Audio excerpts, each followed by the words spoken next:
So what are the best materials to use when working as an electrician? There is a massive selection of different brands of materials to use as electricians from all different sorts of wholesalers. But which brand is the best one to use? And also, what's the best price? With everything, there is brands that obviously they come and they go. When they first come out, they have a great reputation and everyone's using them. But then they start to go wrong and they sort of disappear. It's when you've installed that kit into someone's house, you've done a lovely job, and when you've walked away, yes, it works perfect. But then something goes wrong, maybe a year or so later, and you go back to replace that part of equipment, and you find out that it's obsolete. That's a bummer. You want to install the best materials on the market inside your customers' houses to make sure they last, to make it look like you've obviously done a good job, but with also introducing the new technology onto the market, which are the new brands that are coming out. So in this podcast, I'm going to talk about the materials that I've used over the past 20 years to build a successful electrical business, along with a few that I might have took a gamble on that probably didn't work out as I expected. Toolbox talks for electricians, helping electricians reduce stress, gain back time, and earn more money. Welcome back once again to Toolbox Talks for Electricians. My name is Ben Poulter, your host, and this is the question that I've been asked a few times by quite a few electricians. What are the best materials to use in your own business? And if I was able to put it simply, which I don't think it is quite a simple answer, you could just say I'd use Hager boards, I use JCC downlights, and all the sockets and switches, I use click. Well, that's not that simple. And as you may well know, every job is completely different, and every job may require different materials. Just for example, if the customer's already got some sockets and switches in their house, maybe the decorative ones that have maybe got in their living room and they want the new kitchen to match, well, you've got to source them sockets and switches to match. And you'll have to find the exact ones because obviously customers are always right and that's exactly what they want. But then if they're a real bad make, like they're rubbish and they've obviously got them off Amazon, then yeah, you'll find out the nearest ones you can and the best ones of the best brand, something that's going to last, something that you're happy to put in without devaluing your installation in a way, without doing a rubbish job, because you know that some of these sockets and switches, they're not going to stand the test of time. And you know that from experience because possibly, if you're like me, you've installed them before. But then it comes because you've got to explain to your customer as well why you've not got these exact ones because they've obviously seen them. They've seen them on Amazon. You can get them for £5.50 for 10 sockets. Well, you've got to explain to them why you're not going to install them sockets. You've got to say, look, this is not safe. I'm not happy to walk away and put these sockets in there that will possibly put your house in a dangerous position. So I'd rather buy these manufactured sockets from my wholesalers that are 10 times better quality. So you maybe have to explain that to your customer as well. And obviously, hopefully, they'll understand.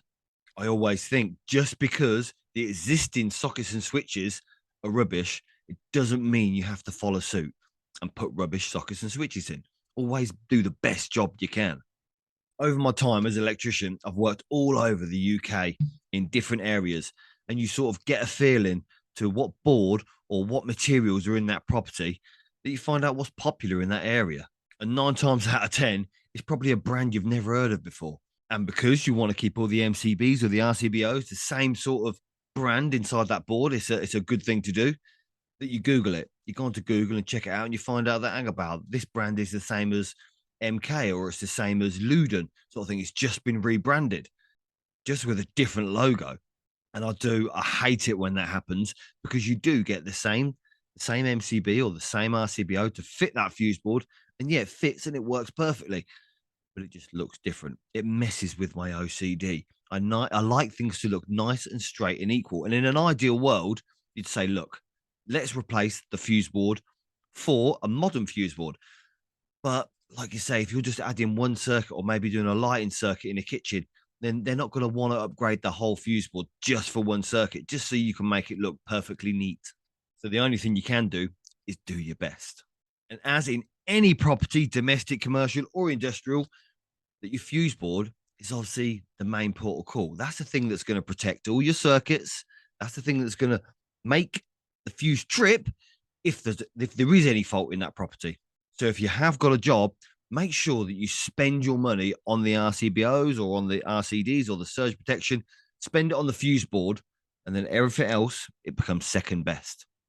All these fancy switches and sockets that people want, they want USB sockets, they want chrome plated, they want chrome with black inserts or gray inserts, is quite popular, I find now. But they all want these, but they can be changed at a later date if the customer hasn't got it in their budget to be able to afford to have all these fancy decorative switches and sockets.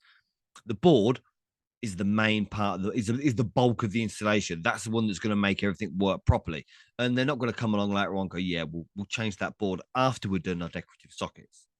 All through my apprentice, I was told that MK was the king of the crop, the king of materials. Everyone wanted MK switches because they were nice and sleek.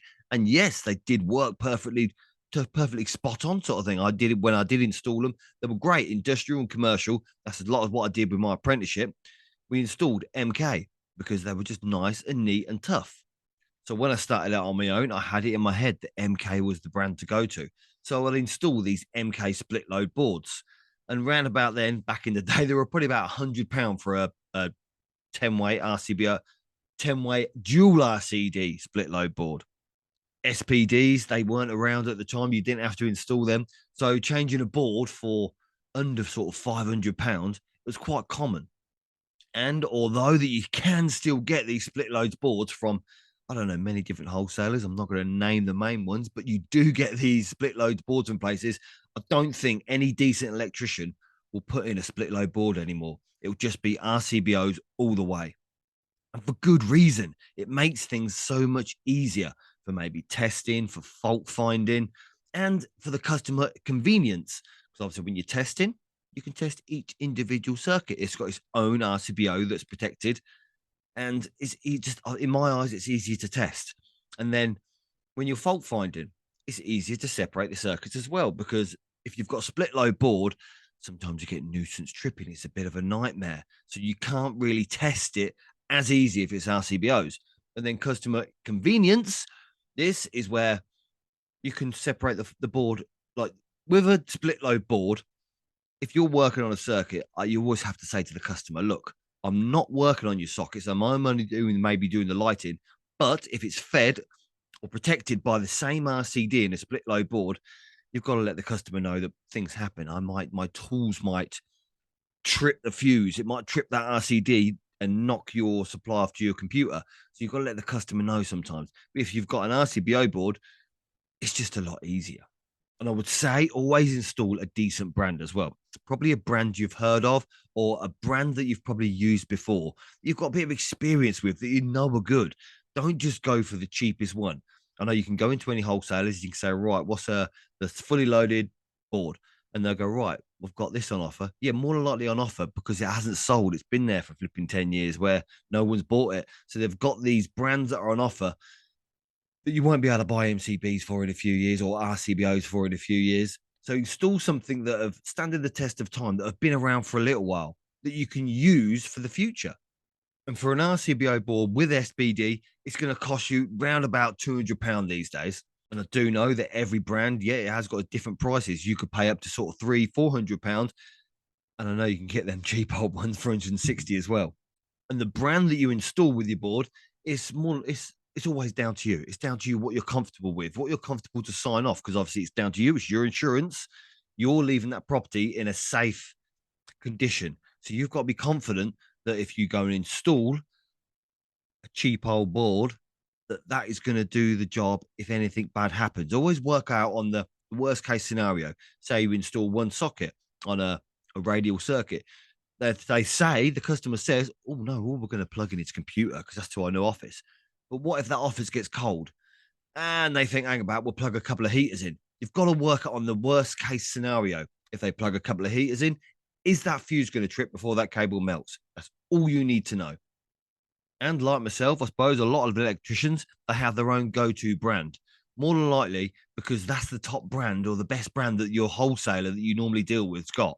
Because when you get it from a reputable wholesalers, it sort of gives you a bit of backup. If anything goes wrong, you've got them as well to go, hang about this RCBO, it keeps tripping. You can just go back and switch it out with a brand new one sort of thing, because you do get faulty bits every now and again. Then if you've got any other problems with that consumer unit, you've got a bit of a backup. They can get in contact with the rep to say, right, this doesn't work properly with this piece of equipment. Why? Is it a type B or is it a type C or a type A? Is there something wrong? You've got a bit of help there, I think. So it's always a good idea to get it from a reputable wholesalers and maybe not off the sort of car boot shops in effect.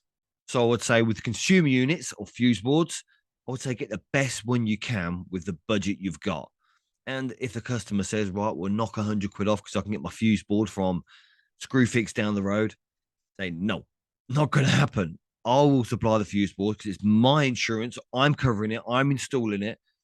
I'd always say, look, I want to install the equipment which I'm comfortable to install. Even if the customer might say sometimes, don't worry about the insurance. We won't drag you up if the house catches fire. Yes, they will. 100%. Someone will go back and say, right, who fitted this socket? Why did it catch fire? How did it catch fire? You're going to be the last port of call. Even if some people say that it doesn't matter, we just want to do it. We don't want a test certificate. I don't care. I want to be able to walk away and sleep at night that is a safe installation that you've left. So the next common piece of equipment that electricians use all day, not all day, every day, but I'd say every week we touch one or two is downlights. They look 10 times better than ceiling pendants and they give out a lot of better light. And one of the best sales pitches that I've give customers is they don't collect cobwebs. If it's a high ceiling, sometimes you say, oh yeah, your light, it's got a few cobwebs around it. Stick downlights in, the cobwebs are not going to collect around that downlight. You'll be easily and a lot cleaner. And a lot of customers like that. They love the idea to say, oh, yes, I haven't got to dust that light or dust that chandelier. We'll stick downlights in. It makes things so much simpler. And I think customers love it because it's a lot less cleaning. And who enjoys cleaning? One of the reasons I become an electrician because I'm no good at cleaning. I don't want to clean and I cannot clean. So since being an electrician, it's renowned. We don't clean up. And in my time as an electrician, downlights they have come a long way. I remember when I first started out, I used to install the fire cans. The fire cans with the GU10 lamps in that used to get red hot. So yeah, you needed them fire cams with the breathable bit at the top where you can pull away the insulation so that can breathe because them GU10 lamps, yeah, they got red hot. And then it moved to the GU10 lamps being LED, which were a lot better. We put LED lamps in these GU10 fittings, which, yeah, they didn't get hot. They were spot on. They were fine. But sometimes them GU10 lamps, they didn't stand the test of time. They didn't last long. And now we've gone all out. We've got these all singing, all dancing LED lights, color changing with interchangeable bezels, which I think are fantastic. Think again as well, a lot of electricians, they have their go-to downlight. There's a few out there. There's Anstal or JCC, and JCC were the ones that I fitted because I also told the customer because they saw it on the box. It comes with a 7-year warranty. They will not go wrong for 7 years. They're guaranteed. Well, that didn't quite work out. It was fantastic until one of them went faulty over maybe it'd been there a couple of years and they went faulty. And you've got to sort of say to the customer, my guarantee is for the wiring and the insulation. The product, I'll guarantee that for 12 months as well, because I wouldn't mind going to change it out if it was 12 months old, because it'd just be easy enough and the wholesaler would be able to take it back. But after the 12 months, the wholesaler said, no, the warranty's with JCC. You've got to contact JCC, which you've got to make sure they're registered with the barcodes to be able to get them changed out. And then you'd go to JCC and they say, oh, yeah, we discontinued that model. We don't do that anymore. And you're like, oh, mate, why? Like, because then you'll get the new, maybe V50s, and they'll say, well, yeah, this one, you can replace it with that, but they look slightly different. And that messes with my OCD. And a lot of customers, they like the OCD part of me, I think, because I like things looking just so. When you look up, they're all the same size. And I know they might be off sometimes and it won't make a difference, but they look different inside. And the lighting's slightly different from them. Obviously, the V50s are obviously better than the old ones, but they were different. And that's what wound me up. So with that 7-year warranty that they give, it wasn't the best after all. If your customers know that there's a 7-year warranty, then if one goes, they're going to call you up. You've got to explain to them that the warranty is with the manufacturer of the light fitting, not necessarily me. I did have it before where a customer, they phoned me up maybe 3 years after the job and said, yeah, one of these light fittings have gone. I explained to them, I said, well, I'm obviously going to have to charge to come out to be able to take the light fitting down and put the new one up. If you get in contact with JCC, they'll send you a new one out. She didn't like that idea. And I explained to her, I said that if it was a problem with the wiring, I would come out. It'd be fantastic. I'm going to have to charge you just to change one light. So she said, oh, yeah, it's the wiring. I said, are the rest of the lights working? Yeah, but it's the wiring. I knew it wasn't the wiring. I had to go anyway to go. You keep customers happy. Customers always right. But they lie to you just to get you there. But with all this 7-year warranty, sometimes it's just so much easier going to get a new fitting, which is sort of 16, £17, and stick a new one up. It's a lot easier and it saves so much more time because time is money. So after all that rigmarole, I decided to give KSR a go. And these KSR lights, they had 3 interchangeable colors and the bezels were magnetic. So you didn't even have to take it out the ceiling when you wanted to change the bezels. If someone says, oh, I don't like the white ones, can we have brushed chrome? Not a problem. The thing is, I think they come with brushed chrome in the box. So you had 3 different bezels or 2 different bezels. I'm not 100% sure, but you've got different bezels and you can just magnet, put them straight back on, even after the painter or decorator's done his thing. And the customer might have changed their mind saying, oh, we want chrome ones. We want brushed chrome. You can change them nice and easy without having to change them out in the ceiling. And that made my life a lot easier. So that's what I use these days. Because another bonus with these lights as well is I've got little switches to say cool white, warm white, and daylight. You can have it in whatever setting you want. And obviously, you explain this to your customer, and you know for a fact that it might later on change their mind and, oh, yeah, that cool white was fantastic, but I'd rather it warm white because I do think that the cool white sort of lights, they make it look like a bit of a doctor's surgery where it's bright light and it's cold in a way. So in a domestic premises, I prefer warm white, but you give the customers options and they might want to change it. So it's a lot easier to change the color of the lamp, which I love as well, because some people have said before, I'll put these cool whites ones in, but yeah, I prefer warm white. And you've got to change the whole fittings. I don't like that idea. But now it's as simple of just a little switch, you're laughing, and the customers are a lot happier. The only thing I'm waiting for now is the color changing ones. I don't know whether you can get them. No one's ever asked, but I can guarantee you they're going to be next, where you can get the app, color changing downlights, where people can change it into a disco if they want, because they're going to be popular also, especially for these big kitchens that you do where people have dinner parties in their kitchens. A lot of the time when you go out there to these fancy kitchens, I remember because we put this big, what was it? A bit of granite, a huge bit of granite. It was an impressive bit of granite put into this kitchen, and it lighted up beautifully because we put LED lights all around the skylight and things like that. But then if you could have these color changing lights as well, I think normally it's a bloke's thing. They like gadgets and toys. I can guarantee that this guy will want them color changing downlights to sync in with his music, maybe something cool like that. Because with these KSR downlights, I can't say I've had to go back to any of them yet. None of them are gone faulty. They've all been spot on. So this is why I'll keep installing these lights until they have a problem. Touch wood, they don't have a problem. But for now, I'm going to keep installing them because they make my customers happy. Now, with sockets and switches, that is the easiest one. Just get the best brand that your local wholesalers does, because the best brand will more likely have a double pole isolator switch, which that's what you want. They want these switches to be double pole switches, because the single pole ones, they don't stand the test of time. I've done it before. I've been somewhere, I've bought a shed load of cheap sockets thinking, right, they're nice. I'll have all them sockets and I'll put them in. They've only been single pole. That's why they've been cheap. And they don't stand the test of time. They don't work. The mistake that I made is thinking that plastic sockets were plastic sockets. They're not. There's better plastic sockets than other plastic sockets. This is what I learned in the long run. Someone said, "Oh, I didn't know you wanted double pole switches." Well, I didn't know there was an option. So just make sure when you get any double sockets, just get a double pole isolated one. It's normally the single pole isolated ones are a wholesaler's own brand, where, oh, we've got our own brand. These are nice and cheap. Yeah, they're cheap for a reason. They're rubbish. And you buy sort of 10 in a box and one might come out, it might be faulty. Well, yeah, it doesn't matter because you've got them cheap as chips anyway.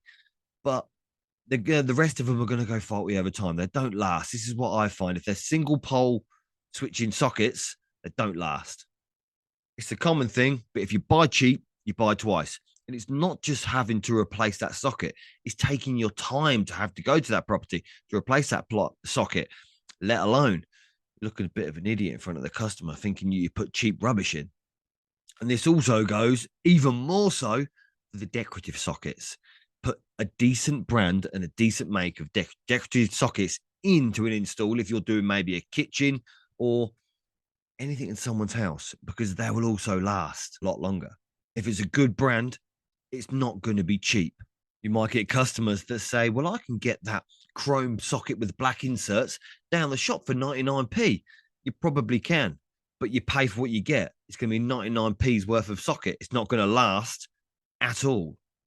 It's these cheap, fancy chrome sockets with the little white inserts or the little black inserts that when they start going faulty, that's the inserts that start to melt. And that obviously melts to the plug socket and it causes a fault in the long run. And the fuse, hopefully, luckily, trips. You get called back and they wonder what's happening. It's because of that bleeding cheap 99p socket that you stuck on. And if you think about it, where is the most convenient place where people normally want their decorative switches and sockets? They don't want them in their bedroom where it's behind the bed where they just plug the iPhone in or the lamp. They want them where they're on display. And that's going to be in the kitchen. And then what's in the kitchen? You got your toaster, you got your kettle, you got your air fryer, all the things that will pull the most juice. They're not just going to plug their iPhone into the USB socket. They're going to plug something in that's going to draw the most current. And that's going to be under load constantly. And if from the beginning that you use these cheap sockets and you go around there after it's blown up, because you obviously got to give warranty on that installation for 12 months, the customer will phone you up. He'll say, this socket that you put in there, yeah, it's gone faulty, like, can you come and replace it? If you've done all them sockets the same, then you've got to go and replace it with another rubbish socket. So if you replace it with a decent branded, a decent double pole switch, decent brand decorative socket to start with, yeah, they're not going to go faulty. This is in my experience, I've done it. I've done it before. I've gone online and bought all these cheap switches and sockets. It's not worth it. They don't stand the test of time. They don't stand the 12 months warranty, what you have to put on your installations or your jobs. You might as well go to your wholesalers and get a decent brand that they're gonna work well. They're gonna last longer. And again, the customer will say, I've seen these ones on Amazon. I'm gonna get these. Is this all right? No, don't let them get it for Amazon. Get the same sort of color, the brushed chrome or the gray inserts. Get the things that they want, but get them from your local wholesalers of a decent brand. Because if you install these ones I get off Amazon, I can guarantee you'll regret it in the long run. So that's all the main materials that a domestic electrician will more than likely use in any installation in a domestic property. Well, apart from, I suppose, there's the cable, the clips, the boxes, the screws, and things like that, the sundries that you don't really count, the customer doesn't see, so they're not too fussed sort of what color it is or where you get it from. And all these, I'd say, will obviously be available at your local wholesalers, where you're going to get your fuse board from, where you're going to get your switches from, and where you're going to get your downlights from. So just get them all in bulk at the same time. I do think if you do buy sort of cheaper versions of maybe the cable clips or even the cable, it sometimes makes it a little bit more tough to install. I've heard of these cables that are hard to terminate because maybe there've been too much heat on them when they've been made, so you can't pull the installation off properly. I've even heard of horror stories where people will buy a drum of 6mm and think, yep, in my head it's 6mm because that's what I've just paid for. And it says on the drum it's 6mm. Go to a job, install it, go to terminate it and think it's 4. What the flip? It's never happened to me yet, but I guarantee you I wouldn't be a happy bunny if it did. And the reason that I recommend getting it from your local wholesalers and having maybe one wholesaler that you go to all the time is because the more you spend at that wholesalers, the more discount they give you. If you take a look at the column from your next delivery note, sometimes when you go into wholesalers, they'll obviously get a bit of paper to show you what you paid for. And you look on there, you'll see the discount that you get. And it's been as much as 75% sometimes. Joe Public walks in there, they might say, yes, this is £100. You can turn around and go in there and get it for 25 quid. The more money you spend, the better discount you get in all wholesalers. It might seem a little bit crazy, the amount of discount that you can get sometimes. But if you think about it, these wholesalers want you to come back time and time again. So they look after you. They don't make maybe a massive margin on things, but sometimes if you're going to go in there and you're going to say, right, I've got 10 houses to rewire and get all the kit from that wholesalers, that's where they're going to make the money. That's if you go in there every week, if you're rewiring a house every week, they're going to make the money with the amount of materials that they sell you. And in my experience, again, the better you get along with your wholesalers, the better discount you get. And if the wholesalers ever say to you, right, yeah, that's the best price we can do, they can always do better. Trust me. And if you're my local wholesaler listening to this, yes, I mean you. But if you don't think that you're getting the best deal at your local wholesalers, then you can also shop around. It's not a big deal. Maybe take a little bit of time to have a look around, see what other wholesalers. You can always change your wholesaler. I've done it over the years. The thing is, the reason why, because the manager at one wholesaler went to another one. So yeah, I followed them because I get on with them. I think they're fantastic and they look after you. They can get the materials that you want. If they can't find it, they'll source it for you. So I'll get on quite well with the wholesalers. And I did this for a podcast a little while ago. I checked out a few wholesalers. I did a podcast about competing wholesalers against each other, see what price they could give. So I'll leave a link in the show notes below so you can check that one out. And until next time, see you again.